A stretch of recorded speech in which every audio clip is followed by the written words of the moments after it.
1965 সালের 15ই মার্চ স্বাধীন কিউবার এক প্রকাশ্য সভায় উপস্থিত হয়েছিলেন শিল্প মন্ত্রকের মন্ত্রী চে গুয়েভারা। সেদিনের পর থেকে কিউবার মানুষ চে গুয়েভারাকে আর কখনো দেখেনি। অথচ চে আরও 15 দিন কিউবাতেই ছিলেন, সম্পূর্ণ লোকচক্ষুর অন্তরালে। নিজের গোপন মিশন নিয়ে তিনি ছিলেন অন্তরালে প্রবল কর্মব্যস্ত। কিউবার প্রধানমন্ত্রী, প্রবাদপ্রতিম কমিউনিস্ট বিপ্লবী বন্ধু ফিদেল কাস্ত্রের সাথে চলছিল দফায় দফায় গোপন বৈঠক। তার সেই গোপন বৈঠক, গোপন মিশন কি ছিল? আফ্রিকার একটি দেশ কঙ্গো। প্রায় 3 দশক ধরে সেখানে চলছে প্রেসিডেন্ট কাসাবুবুর জঘন্য নিষ্ঠুর একনায়কতন্ত্র। অত্যাচারী শাসকের কবল থেকে কঙ্গোকে স্বাধীন করতে হবে, মুমূর্ষ একটা জাতিকে বিপ্লবের মন্ত্রে দীক্ষা দিতে হবে। এই ছিল চের মিশন। 1965 সালের 1 এপ্রিল চে কিউবার বাড়ি, সুখী ঘর সংসার, মর্যাদাপূর্ণ মন্ত্রীপদ, মন্ত্রী হিসাবে নিরাপদ আরাম আয়েশের জীবন সব পিছনে ফেলে দ্বিতীয়বারের জন্য গৃহত্যাগ করলেন।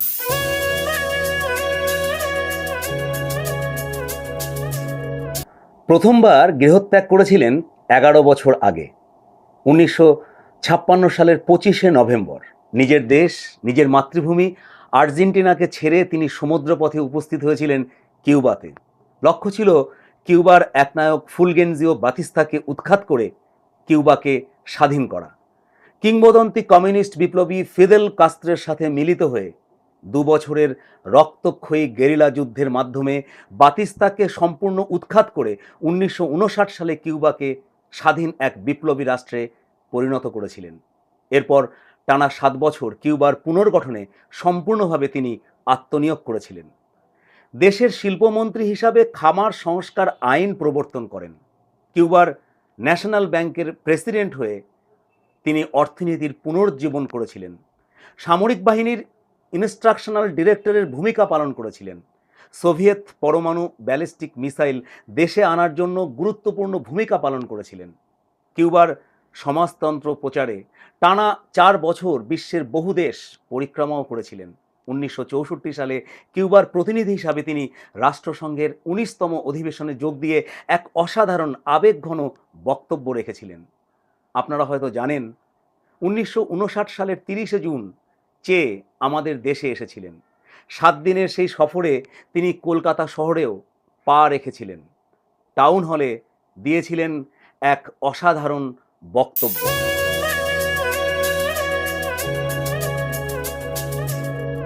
চে গুয়েভারা ছিলেন একজন আদ্যপান্ত বিপ্লবী। বিপ্লব ছিল তার রক্তে।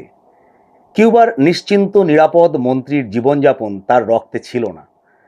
তাই এবার তিনি দ্বিতীয়বারের জন্য গৃহত্যাগ করলেন, বেরিয়ে পড়লেন দক্ষিণ আফ্রিকার উদ্দেশ্যে। মিশন একটাই, কঙ্গোকে স্বাধীন করতে হবে। 1965 সালের 1 এপ্রিল রওনা দিয়ে মস্কো, কায়রো প্রভৃতি বিভিন্ন শহর ঘুরে 1965 সালের 19শে এপ্রিল তিনি পা রাখলেন কঙ্গোর মাটিতে। আশেপাশের কোনো মানুষজন চেকে চিনতেই পারল না, কারণ চেয়েছিলেন সম্পূর্ণ ছদ্মবেশে, চমৎকারভাবে দাড়িগোঁফ কামানো, চোখে চশমা পরা এক সুঠামো যুবক। ছদ্মনাম নিয়েছিলেন র্যামন বেনিৎস। কিছুদিনের মধ্যেই শুরু হলো কঙ্গোকে স্বাধীন করার লক্ষ্যে মরণপণ লড়াই। কিন্তু কঙ্গোর কমিউনিস্ট পার্টির অসহযোগিতা এবং স্থানীয় ভাষা ও স্থানীয় লোকেদের চরিত্র বুঝে উঠতে না পারার জন্য চে গুয়েভারার সেই বিপ্লব অভিযান 6 মাসের মধ্যেই পুরোপুরি ব্যর্থ হলো। কিউবার প্রধানমন্ত্রী ফিদেল কাস্ত্রো বন্ধু চে গুয়েভারাকে কঙ্গো থেকে উদ্ধার করে কিউবাতে নিয়ে আসার জন্য তার গোয়েন্দা বাহিনীকে সক্রিয় করলেন। কিন্তু চের পক্ষে কিউবার জনসাধারণের সামনে আত্মপ্রকাশ করা সম্ভব ছিল না, কারণ কঙ্গোর সশস্ত্র বাহিনীর হাতে যে গেরিলা সহযোদ্ধারা ধরা পড়েছিলেন তাদের কাছ থেকে উদ্ধার হওয়া ডায়েরি থেকে সারা পৃথিবী ইতিমধ্যেই জানতে পেরেছে যে কঙ্গোর বিপ্লবে চে গুয়েভারার নেতৃত্ব ছিল। তাছাড়া ফিদেল কাস্ত্রো চে গুয়েভারার বিদায়ের চিঠি জনসাধারণের কাছে প্রকাশ করায় পৃথিবীর সামনে চের নতুন যুদ্ধ সীমান্তের কথা উন্মুক্ত হয়ে পড়েছিল। সারা পৃথিবী এই সমস্ত ঘটনা জানতে পেরে স্তম্ভিত হয়ে যায়। বিশ্বের বিভিন্ন বিখ্যাত পত্রপত্রিকায় লেখা হলো, চে গুয়েভারা এমন একজন মানুষ যার নিজের দেশ বলতে কিছুই নেই। আর্জেন্টিনার রোসারিওতে 1928 সালের 14 জুন চে জন্মগ্রহণ করেছিলেন এবং আর্জেন্টিনার রাজধানী বুয়েন্স আয়ার্সের মেডিকেল কলেজ থেকে পড়াশোনা করে একজন সফল ডাক্তার হিসাবে নিজেকে প্রতিষ্ঠিত করেছিলেন। তথাপি শুধুমাত্র চে আর্জেন্টিনার মধ্যে নিজের কর্মকাণ্ড সীমাবদ্ধ রাখেননি। ডাক্তার হিসাবে সেখানে আরাম আয়েশের জীবন তিনি অতিবাহিত করেননি। ঝাঁপিয়ে পড়েছিলেন অন্য দেশ কিউবার স্বাধীনতার জন্য। আবার কিউবাকে স্বাধীন করে ঝাঁপিয়ে পড়েছিলেন আর এক দেশ কঙ্গোর স্বাধীনতার জন্য। এমনকি কঙ্গো থেকে ফিরে তিনি আরেকটি দেশের স্বাধীনতার জন্য ঝাঁপিয়ে পড়েছিলেন। সেই দেশের কথা আমরা একটু পরেই আলোচনা করব। তা পত্রপত্রিকায় লেখা হলো, সারা পৃথিবীই হলো চে গুয়েভারার নিজের দেশ। যেখানেই মানুষ নির্যাতিত, অত্যাচারিত, সেখানেই তিনি দেশকালের সমস্ত গণ্ডি পেরিয়ে পৌঁছে গেছেন নিপীড়িত মানুষদের উদ্ধার করতে। 1965 সালের শেষ ভাগে তিনি পৃথিবীর সবচাইতে বিখ্যাত মার্ক্সবাদী বিপ্লবী বলে চিহ্নিত হলেন।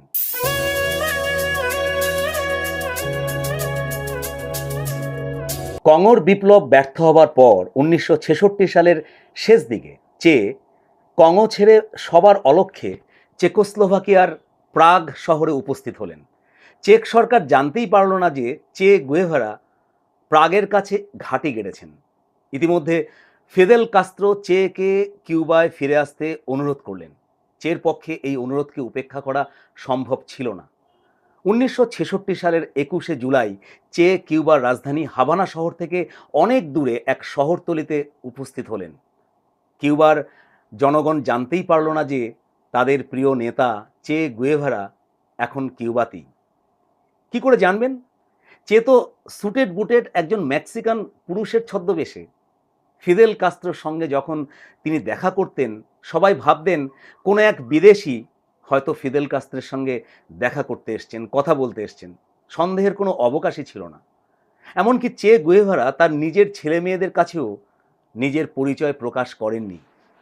এক দুপুরে একসঙ্গে খাওয়া দাওয়া করার সময় চে তার ছেলে মেয়েদেরকে বলেছিলেন তার নাম আঙ্কেল র্যামন। তিনি এসেছেন ওদের বাবা চে গুয়েভারার কিছু খবর নিয়ে।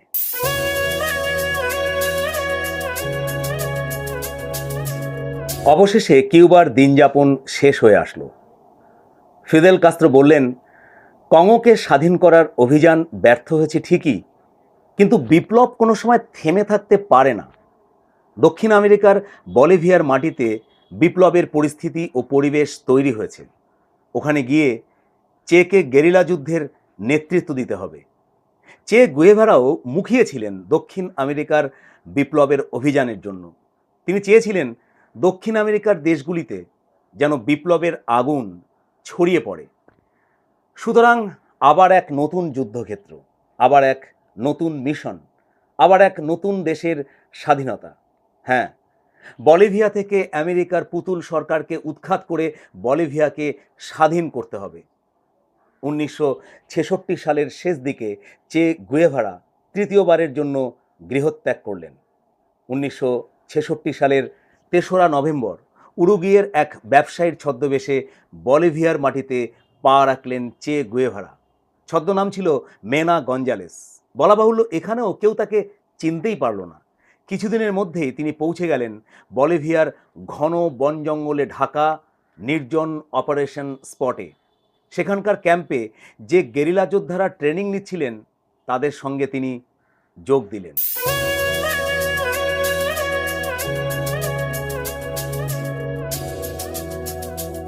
31শে ডিসেম্বর বলিভিয়ার কমিউনিস্ট পার্টির সেক্রেটারি মঞ্জে সেই ক্যাম্পে উপস্থিত হলেন। আর তার উপস্থিতির পরেই ক্যাম্পে অপ্রত্যাশিত কিছু ঘটনা ঘটল। ক্যাম্পের মধ্যেই মঞ্জের সাথে চে গুয়েভারার মতভেদ তৈরি হলো।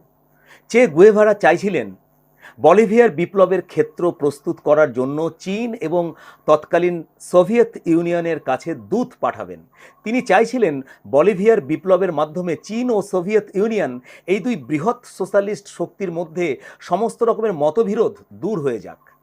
তারা যদি একত্রিত হয়ে বলিভিয়ার বিপ্লবকে সক্রিয় সমর্থন করে, তাহলে আমেরিকার বুকে আর একটা ভিয়েতনাম তৈরি করা যাবে।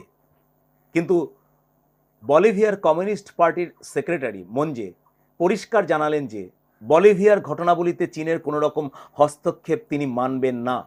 পরের দিন সকালে মঞ্জে গেরিলাদের উদ্দেশ্যে এক ভাষণে আচমকা একথা বললেন যে বলিভিয়ার কমিউনিস্ট পার্টি সশস্ত্র সংগ্রাম সমর্থন করে না, তাই যারা এই সশস্ত্র গেরিলা যুদ্ধে অংশ নেবে তাদের দল থেকে বহিষ্কার করা হবে। সুতরাং যুদ্ধ অথবা পার্টি, এই দুটির মধ্যে গেরিলাদের একটিকে বেছে নিতে হবে।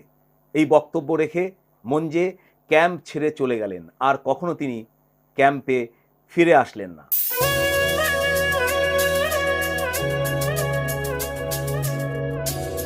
বিপ্লবের পর থেকে বলিভিয়ার কমিউনিস্ট পার্টি পিছু হটল। চে কিন্তু বিন্দুমাত্র ভেঙে পড়লেন না। তিনি গেরিলা সহযোদ্ধাদের নিয়ে মরণপণ লড়াইয়ের জন্য প্রস্তুত হলেন। তার লক্ষ্য একটাই, যেভাবেই হোক বলিভিয়াতে গণ অভ্যুত্থান ঘটাতেই হবে। ইতিমধ্যে কিন্তু বলিভিয়াতে গুয়েভারার কার্যকলাপ আমেরিকার গুপ্তচর সংস্থা সিআইএর নজরে এলো। বলিভিয়াতে চে গুয়েভারাকে খুঁজে বার করে তাকে গ্রেপ্তার করার জন্য মার্কিন সরকার দায়িত্ব দিল রডরিগুয়েজ নামে একজন সিআইএ অফিসারকে। বলিভিয়া সরকারও হাত পা গুটিয়ে বসে রইল না। তারা অর্থ ও বিভিন্ন সুযোগ সুবিধার মাধ্যমে দরিদ্র গ্রামবাসী এবং চাষিদের ভুল বুঝিয়ে তাদের কাছ থেকে নিয়মিত গেরিলা বাহিনীর খোঁজ খবর নিতে শুরু করে। 1967 সালের এপ্রিল মাস সেনাবাহিনী গেরিলা অধ্যুষিত সমস্ত অঞ্চল জুড়ে জরুরি অবস্থা ঘোষণা করে দেয়। এরপর জঙ্গলের মধ্যে মাঝে মধ্যেই শুরু হলো সেনাবাহিনী ভার্সেস গেরিলা যুদ্ধ। গেরিলা যোদ্ধাদের মধ্যে অনেকেই যুদ্ধ চলাকালীন সময়ে নিহত হলেন। ক্রমশ চে গুয়েভারার কাছে সামগ্রিক পরিস্থিতি অত্যন্ত কঠিন হয়ে আসলো।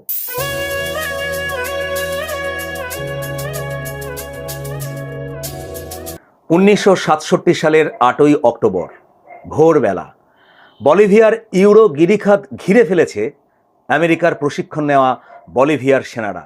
বৃত্ত ছোট করতে করতে তারা ক্রমশ এগিয়ে চলে সামনের দিকে। সামনেই একটি গাছের গুঁড়িতে হেলান দিয়ে পকেট থেকে হাভানা চুরুট বার করতে চলেছেন এক রক্তাক্ত গেরিলা যোদ্ধা। দ্রুত সরাসরি সামনে এসে রাইফেল তাক করল কয়েকজন বলিভিয়ান সেনা। রাইফেলের নলের সামনে শান্তভাবে সেই গেরিলা যোদ্ধা বললেন, গুলি করো না, আমি গুয়েভারা। মৃত চে গুয়েভারার চেয়ে জীবিত চে গুয়েভারার দাম অনেক বেশি। অবশেষে আমেরিকার হাতের পুতুল বলিভিয়া সরকারের সেনাদের হাতে আত্মসমর্পণ করলেন 19 শতাব্দীর বিশ্বকাঁপানো গেরিলা যোদ্ধা এরনেস্তো চে গুয়েভারা।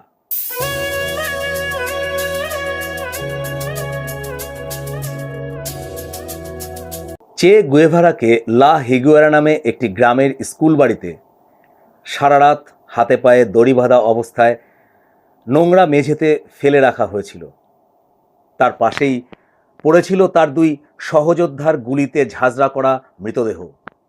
1967 সালের 9ই অক্টোবর সকাল 6:15 হেলিকপ্টারে সিআইএ অফিসার রডরিগুয়েজ লা হিগুয়েরার স্কুল বাড়িতে উপস্থিত হলেন। শুরু হলো জিজ্ঞাসাবাদ। রডরিগুয়েজ ঘরে ঢোকার সাথে সাথেই চে গুয়েভারা পরিষ্কার জানিয়ে দিলেন যে তিনি কোনো জিজ্ঞাসাবাদের উত্তর দেবেন না। রডরিগুয়েজের লেখা থেকে জানা যায় যে শত চেষ্টা করেও চে গুয়েভারার মুখ থেকে ফিদেল কাস্ত্রো সম্পর্কে একটিও শব্দ বার করা যায়নি। বেলা 12:30টার সময় বলিভিয়ার হাইকমান্ড থেকে রেডিও মেসেজে চেকে হত্যা করার নির্দেশ আসে। সাংবাদিক জন লি অ্যান্ডারসনের বই চে গুয়েভারা এ রেভলিউশনারি লাইফ, সেখানে বলা হয়েছে চে গুয়েভারাকে গুলি করার দায়িত্ব দেওয়া হয়েছিল মারিও টিরান নামে একজন সার্জেন্টকে। টিরান যখন চেকে গুলি করার জন্য ঘরে ঢোকে, চে তাকে বলে ওঠেন, জানি তুমি আমাকে হত্যা করতে এসেছো, গুলি করো কাপুরুষ, তুমি তো শুধু একটি মানুষকেই হত্যা করবে, তার মতাদর্শকে কখনোই হত্যা করতে পারবে না। হতচকিত টিরান চেকে লক্ষ্য করে এলোপাথারি গুলি ছোড়ে। নবম গুলিটি সোজা চের বুকে এসে বিদ্ধ হলে চে গুয়েভারা মৃত্যুর মুখে ঢলে পড়েন।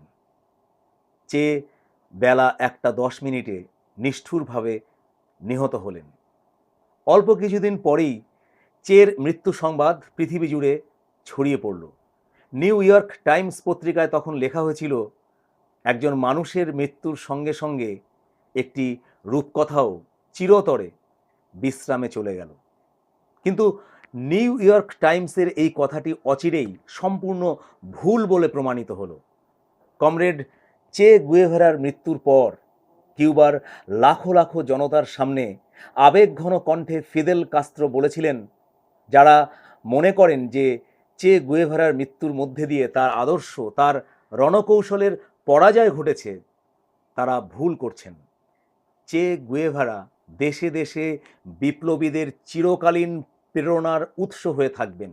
বিশ্বের শোষিত, অত্যাচারিত মানুষের ক্ষোভ আর বিপ্লবের প্রতিনিধি হয়ে তিনি চিরকাল অমর হয়ে থাকবেন। আজ একথা অনস্বীকার্য যে চে অচিরেই দেশকালের গণ্ডি অতিক্রম করে সমগ্র বিশ্বজুড়ে বিপ্লবের এক অনন্য সাধারণ প্রতীক হয়ে উঠেছেন। বিশ্ববাসীর কাছে আজ চে এবং বিশ্ব বিপ্লব এই দুই সমার্থক। আগামীকাল 14 জুন বিশ্ববন্দিত কমিউনিস্ট বিপ্লবী চে গুয়েভারার জন্মদিন। তাকে সশ্রদ্ধ স্যালুট জানিয়ে আজকের আলোচনা এখানেই শেষ করছি।